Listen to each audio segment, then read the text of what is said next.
નમોત્સવનું ભવ્ય સમાપન સેવાકીય પ્રવૃત્તિઓથી કરાઈ ઉજવણી। પ્રધાનમંત્રી નરેન્દ્ર મોદીના જન્મદિવસની ઉજવણીના ભાગરૂપે વડોદરા શહેર ભાજપ દ્વારા આયોજિત નમોત્સવ કાર્યક્રમનું સમાપન સમારોહ ભવ્ય રીતે યોજાયો હતો।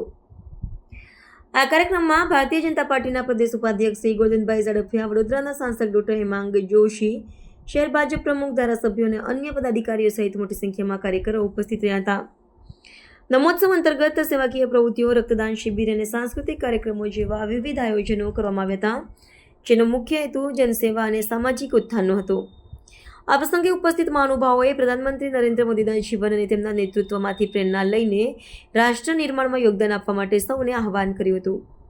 ભાજપ પ્રદેશ ઉપાધ્યક્ષ શ્રી ગોરધનભાઈ ઝડફિયાએ તેમના ઉદ્બોધનમાં જણાવ્યું કે પ્રધાનમંત્રી મોદીના નેતૃત્વમાં દેશ વિદેશના નવા સોપાન સર કરી રહ્યો છે અને તેના જન્મદિવસને સેવા સપ્તાહ તરીકે ઉજવીને ભાજપનો દરેક કાર્યકર જનસેવા દ્વારા રાષ્ટ્ર સેવા કરી રહ્યો છે।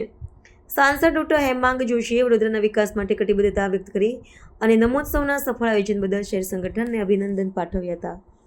દેશના પ્રધાનમંત્રી આદરણીય મોદીજી રાષ્ટ્રીય સ્વયંસેવક સંઘના પ્રચારક તરીકે અહીંયા રહ્યા છે, એટલે એમનો નાતો, એમનો સંબંધ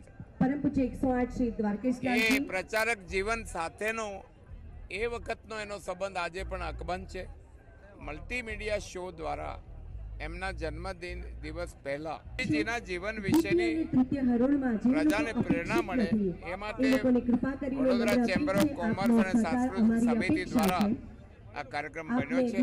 મોટી સંખ્યામાં નાગરિકો અહીં ઉપસ્થિત રહ્યા છે। એમની ઉપસ્થિતિ જ આદરણીય વડાપ્રધાન શ્રી નરેન્દ્રભાઈ મોદીજી માટેનો એમનો પ્રેમ દર્શાવી રહ્યા છે અને આપના માધ્યમથી મને ખાતરી છે કે આજે મીડિયા પણ લાઈવ આ નમોત્સવની ઉજવણી કરાવવાનું છે અને આ પ્રોગ્રામ નરેન્દ્ર મોદી સાહેબના જીવનનો જે આખી જીવન એમનું ચરિત્ર છે એ છે યુવાઓ માટે ખૂબ પ્રેરણાદાયી બનશે, એ 100%ની વાત છે। હા, એટલે નરેન્દ્રભાઈ એક એવું વ્યક્તિત્વ છે જેને હું એમ કહું કે લોકોના હૈયામાં વસનારું વ્યક્તિત્વ છે।